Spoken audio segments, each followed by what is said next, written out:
Hey, it's Chris here, and today we are going to tie a really cool stonefly pattern called the squirrel stone. This is a great trout or steelhead fly, great for fishing under indicators, creates lots of vibration, has lots of nice, soft, moving parts, and gets the attention of fish.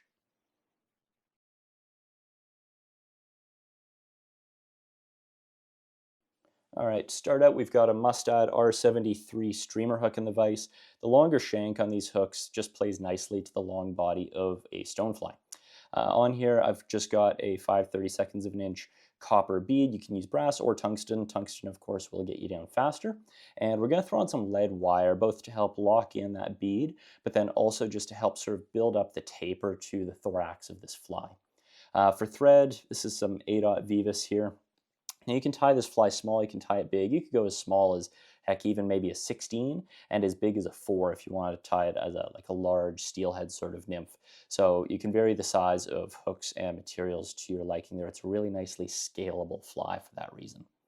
To start off, you can use biots for tails. I'm a huge fan of just good old rubber legs. Rubber gives you great vibration in the water, and if you want to fish this, say, in some of our estuary waters for steelhead, you can actually jig this fly a little bit and get those back legs or back feelers to sort of twitch a little bit more for you.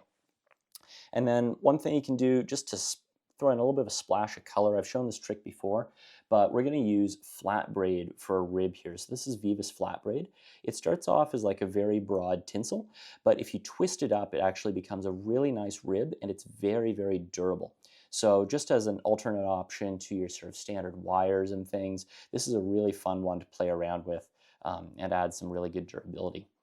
Now for dubbing here, I really like squirrel dubbing. This is SLF squirrel dubbing, so it's sort of a mix of squirrel and some synthetic fibers.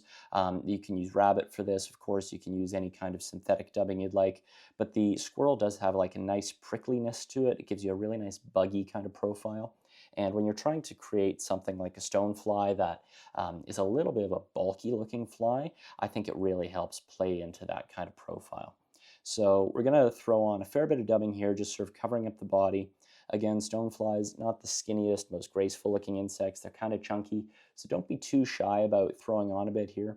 As much as we do talk about keeping nymphs thin to help them sink, with stoneflies, I've played around with it. I do find having some meat on the bones of them does seem to make a difference. Those fish do seem to key in on the bulk of these flies. It's just more calories for them.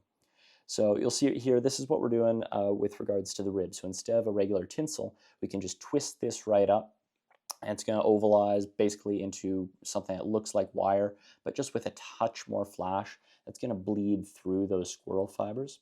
Because we have so much dubbing on this fly, you can see it kind of sinks in. It's not crazy flashy because it's almost underneath the dubbing, but just has this nice glow where it kind of pops through. So I really, really like the look of this stuff. Now, if you really want to get that buggy look, you can take a brush like this to it, piece of Velcro, whatever you have, and just pluck out those fibers a little bit, and then you can really see that sort of glowing effect coming through. Now for the wing case on this fly, we're going to use this stuff. This is Swiss straw, also known as raffia, and you can get all kinds of different colors. This is actually sort of a tan color that I had, which I took a marker to and colored a little bit more orange, which I think looks really good on the brown, but you can get a darker brown for a darker fly. You could tie this fly in black and olive, mix up the color, of course, to fit the fly that you're tying. And then we're going to come in, and for the thorax here, you're going to see we're just going to keep laying on the or the squirrel dubbing rather. I think it's such a good material. You cannot have enough on a fly. When I dub this on, what you're going to see is that we actually tried to take it back over the Swiss straw just slightly. And what that's going to do is it's going to create some folds in the material when we bring it back over to create our wing case and create really nice sort of segmentation. Now, for the legs on this fly, this is totally optional. You could tie it without, but I really like the look of sort of old school hackle legs. So this is just a partridge skin that we've plucked a little soft hackle off of. You don't have to have a skin. You can get these loose too. And what you'll see I'm doing here is I've pulled back the tip, and I'm going to cut off the tip. Now when I return those fibers to their original position, I've got that little V notch. So when I tie this feather down on top, what I get is a little bundle of legs sticking out either side. So you can play around with the sizing here. You could use other feathers too. Something like a hen hackle would work really well. You could even use just regular hackle fibers, but the soft hackle is really nice, introduces lots of movement to this fly, which I'm a big fan of. So you'll see we're tying it down and really try and make an effort to sort of splay those two clumps of fibers off either side here. It's going to give us a great leg effect. Once you have those tied in, you can come in, snip off any excess. And then we can take our wing case and start working it forward.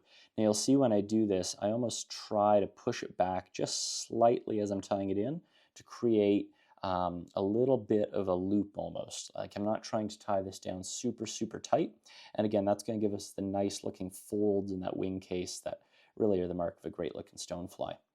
So I fold that back. We're going to do this in 3 stages here. And I'm going to wind down almost over the previous wing case section, just very slightly. And then it's really just a rinse and repeat here. We're going to take some more squirrel dubbing. We're going to go over that, and again, pushing it right back tight to where we just tied that in, making sure there are no gaps there. That looks pretty good to me. And then we're going to go for our partridge skin again and grab another feather. There are different colors of feathers that you find. I'm pulling feathers here from sort of the sides or the back of the skin, where they tend to be a little bit darker, and I find help just sort of complement the dark body color of this fly better. If you get the ones toward the front, they tend to be a little bit more gray. I doubt it makes a difference, but maybe not quite to my taste at least. So I folded that back again into our V shape, pass it over the back of the fly, try and separate those clumps into 2 bundles there, unlock them down. And this is your chance to play with things, make sure they're sitting right. If you don't like how they're sitting, pull it off, straighten things out again, or even grab another feather and try it again. So I've preened that feather out just a little bit better this time, I feel. That's looking pretty good. So we'll lay that over top again, catch that with a nice soft wrap to try and hold it right on top. And that's looking better now, so we can trim off the rest.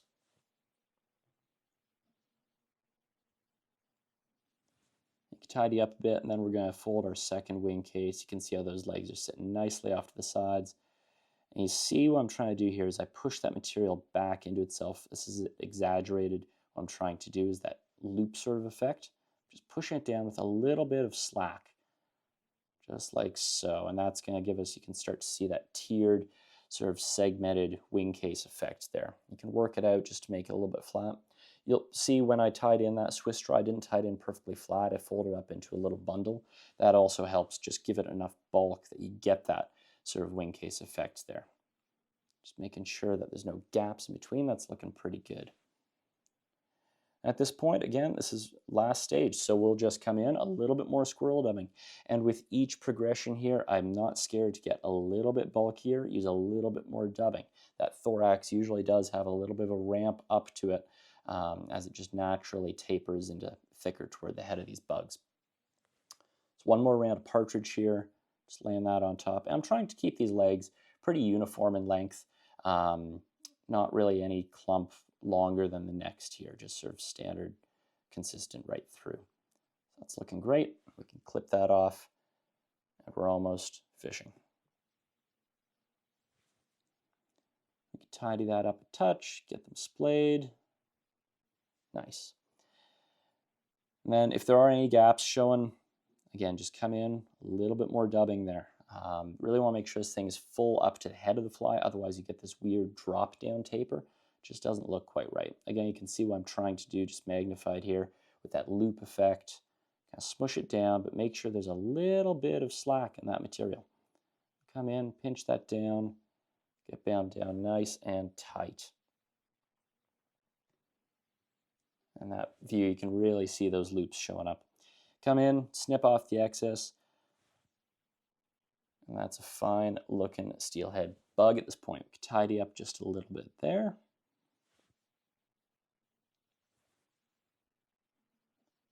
And then again, if you want to be real fancy about it, you can come in just with a touch of dubbing and just tidy up any loose ends there, cover it all up nicely.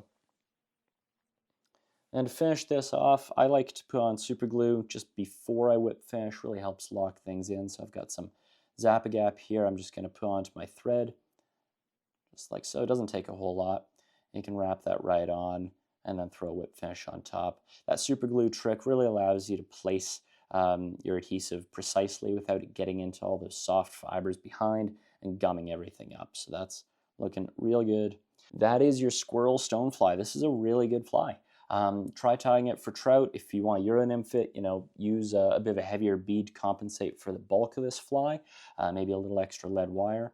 If you want to fish it for steelhead, it's a great early season steelhead fly, especially fished in some of the slower waters or estuary waters. You could even modify this and tie it on a jig for center pinning. Really versatile fly. Give it a shot. Let us know what you think.